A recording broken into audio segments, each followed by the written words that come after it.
Meta, Google, Microsoft, Adani, Ambani, Tata, China, Russia, America, India, दुनिया की हर बड़ी कंपनी और दुनिया के हर बड़े देश के बीच में एक बहुत ही तेज रेस चल रही है और वो रेस है अफ्रीका में इन्वेस्टमेंट करने की।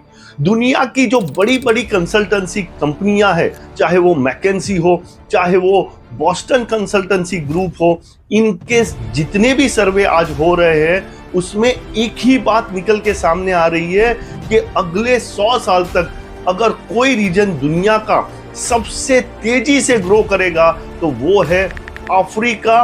21st century is going to belong to Africa. Africa में ऐसा क्या हो रहा है कि दुनिया का हर बड़ा देश, दुनिया की हर बड़ी कंपनी अफ्रीका में इन्वेस्टमेंट के लिए मरे जा रही है। देखेंगे हम आज के इस वीडियो में। वीडियो बहुत ही इंटरेस्टिंग है, वीडियो को अंत तक देखिएगा। और आप चाहते हैं कि इसी तरह के क्वालिटी कंटेंट आपको मिलती रहे तो हमारे चैनल को सब्सक्राइब जरूर कीजिएगा। जब जब अफ्रीका की बात आती है तो आपकी नजरों के सामने जंगलों में घूमते हुए ट्राइबल लोग सामने आ जाते हैं। लेकिन आपको एक बात मैं बता देता हूं कि आज अफ्रीका की पर कैपिटा इनकम इंडिया की पर कैपिटा इनकम से ज्यादा है। अगर मैं अफ्रीका में इन्वेस्टमेंट की बात करूं तो आज अफ्रीका में सबसे ज्यादा इन्वेस्टमेंट दुनिया के सबसे चतुर प्राणी यानी चाइना का है। चाइना पिछले 30 सालों से कंटिन्यूअसली अफ्रीका में इन्वेस्टमेंट कर रहा है। जब से शी जिनपिंग ने सत्ता संभाली है, चाइना अफ्रीका में धड़ल्ले से इन्वेस्टमेंट कर रहा है। ऐसा कोई फील्ड बचा नहीं है जहां पे चाइना ने अफ्रीका में इन्वेस्टमेंट ना किया हो, चाहे रेल हो, रोड हो, एजुकेशन हो, फार्मा हो, एंटरटेनमेंट हो, हर फील्ड में चाइना अफ्रीका में इन्वेस्टमेंट कर रहा है। पिछले 20 सालों में चाइना ने अफ्रीका में $150 बिलियन का इन्वेस्टमेंट किया है। और चाइना का जो अफ्रीका में इन्वेस्टमेंट है वो इतना सिस्टमैटिक है कि हर 3 साल में एक बार चाइना अफ्रीका के जो पॉलिटिकल लीडर्स हैं उनकी मीटिंग बुलाता है। और जो लास्ट मीटिंग हुई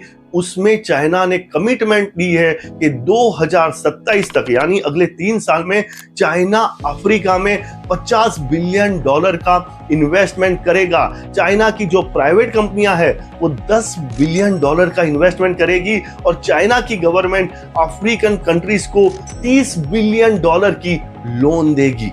अब जब चाइना इतना ज्यादा इन्वेस्टमेंट कर रहा है तो अमेरिका कैसे पीछे रह जाता।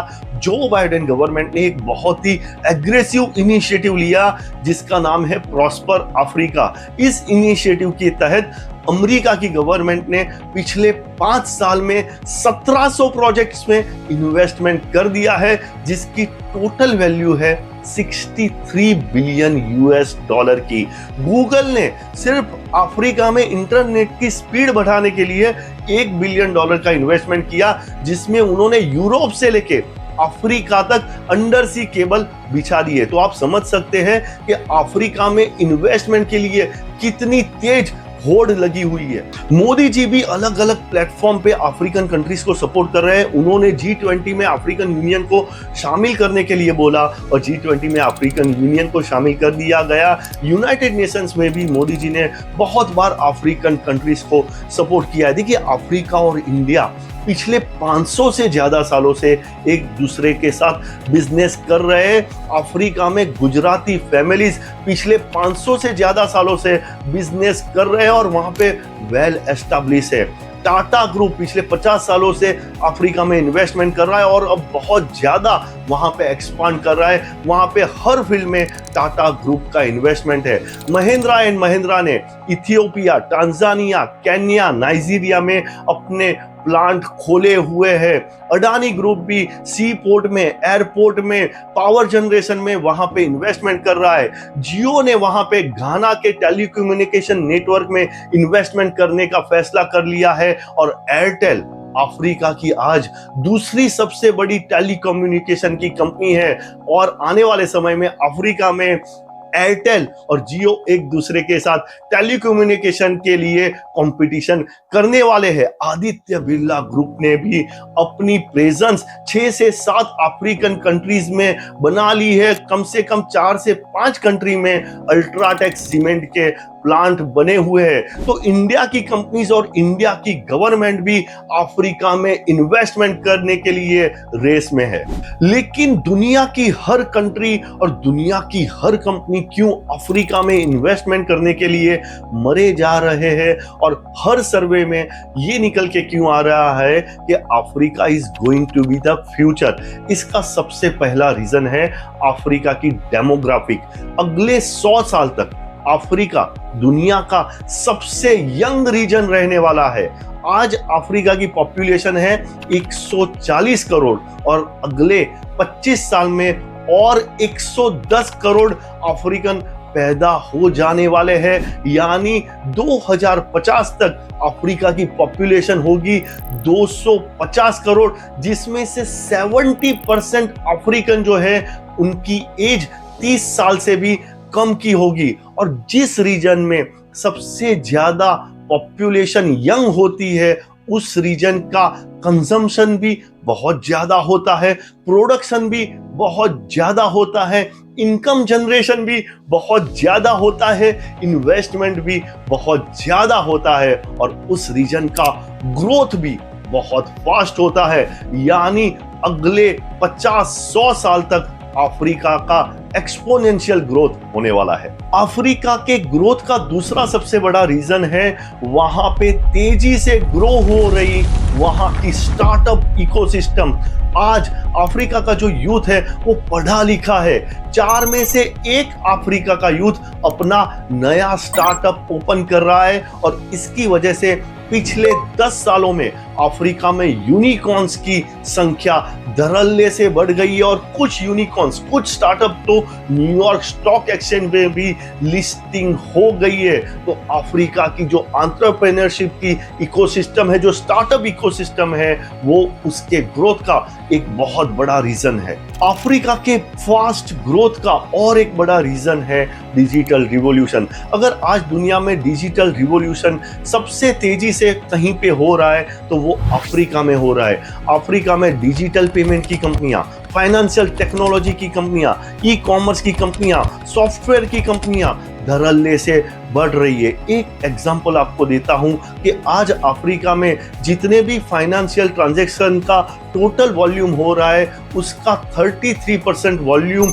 डिजिटल पेमेंट से आ रहा है। ग्लोबली ये नंबर सिर्फ 10% का है। पिछले 10 साल में अफ्रीका में इंटरनेट कनेक्शन 10 गुना बढ़ गए हैं और अफ्रीका की ये जो डिजिटल स्टार्टअप की कंपनियां हैं उनका नारा है थिंक ग्लोबल एक्ट लोकल। यानी वो लोग लोकल लोगों की रिक्वायरमेंट्स को ध्यान में रख के अपनी प्रोडक्ट्स बनाते हैं और उसकी वजह से इन कंपनियों की प्रोडक्ट्स बहुत ही ज्यादा सक्सेसफुल हो रही है, जो अफ्रीका के फास्ट ग्रोथ के लिए जिम्मेदार है। अफ्रीका में अर्बनाइजेशन भी बड़ी तेजी से हो रहा है। यानी अफ्रीका के जो शहर है वो तेजी से ग्रो हो रहे हैं। ऐसा माना जाता है कि अगले 50 साल में दुनिया के जो सबसे बड़े 20 सिटीज होंगे उसमें से कम 13 शहर अफ्रीका के होंगे, क्योंकि आज अफ्रीका का यूथ जो है वो गांव छोड़ के शहरों में रहना ज्यादा पसंद करता है। अफ्रीका नेचुरल रिसोर्सेज और मिनरल से भरा हुआ प्रदेश है। आज दुनिया में जितने भी rarest of the rare mineral है वो सभी अफ्रीका में मिलते हैं और आज बैटरी टेक्नोलॉजी हो, स्पेस टेक्नोलॉजी हो या डिफेंस टेक्नोलॉजी हो, इन सभी टेक्नोलॉजीज में इन मिनरल्स का, इन केमिकल्स का ज्यादा से ज्यादा यूज होता है और इसकी वजह से अफ्रीका के मिनरल्स का इंपॉर्टेंस बहुत ही ज्यादा बढ़ गया है। अफ्रीका के पास बहुत ही बड़ा लैंड एरिया है। पूरे इंडिया को, चाइना को और अमेरिका को मिला दो और जितना लैंड एरिया होगा इससे ज्यादा अफ्रीका के पास लैंड का एरिया है। पिछले कुछ सालों में अफ्रीका में पॉलिटिकल चेंजेस भी बहुत सारे हुए हैं। अफ्रीकन यूनियन बनाया गया है और इस यूनियन ने अगले 50 साल में अफ्रीका कैसे डेवलप करेगा उसका रोड मैप तैयार किया है। अफ्रीकन कंट्रीज ने एक दूसरे के साथ फ्री ट्रेड एग्रीमेंट साइन की है, जिसकी वजह से आज अफ्रीका में बिजनेस ग्रोथ बड़ी तेजी से हो रहा है। आज का अफ्रीका पहले के अफ्रीका जैसा नहीं है जो किसी भी इन्वेस्टमेंट को एक्सेप्ट कर देता है। अफ्रीका की सरकारें टर्म्स एंड कंडीशंस डिसाइड करती है और ये डिसाइड करती है कि किस कंपनी को अफ्रीका में आने देना है और किस कंपनी या किस इन्वेस्टमेंट को रिजेक्ट करना है। आपने अभी अभी देखा होगा कि अडानी के भी कुछ प्रोजेक्ट्स को अफ्रीका में कैंसिल कर दिया गया। कहने का मतलब ये है कि आज अफ्रीका की सरकारों को ये पता है कि आज पूरी दुनिया अफ्रीका में इन्वेस्टमेंट करने के लिए लाइन में खड़ी है। अगर आपका कोई जान पहचान वाला अफ्रीका में बिजनेस कर रहा है तो आप उसको पूछिएगा कि अफ्रीका में बिजनेस एनवायरनमेंट कैसा है। 110% वो इंसान आपको बताएगा कि अफ्रीका में ईज ऑफ डूइंग बिजनेस बहुत ही ज्यादा है। So there are an number of reasons कि क्यों बोला जा रहा है कि Africa is the future and 21st century belongs to Africa. आशा करता हूं ये वीडियो आपको पसंद आया होगा। इस वीडियो को ज्यादा से ज्यादा लोगों के साथ शेयर कीजिए जिससे सबको पता चले कि अफ्रीका की ग्रोथ स्टोरी कितनी स्ट्रांग है। और अगर आप ये चाहते हैं कि हम इसी तरह की क्वालिटी कंटेंट आप तक लाते रहे तो हमारे चैनल को जरूर सब्सक्राइब कीजिएगा और सब्सक्राइब करते टाइम बेल आइकन दबाना बिल्कुल ना भूलें। अपडेटेड रहिए, इन्फॉर्म्ड रहिए क्योंकि दुनिया बदल रही है।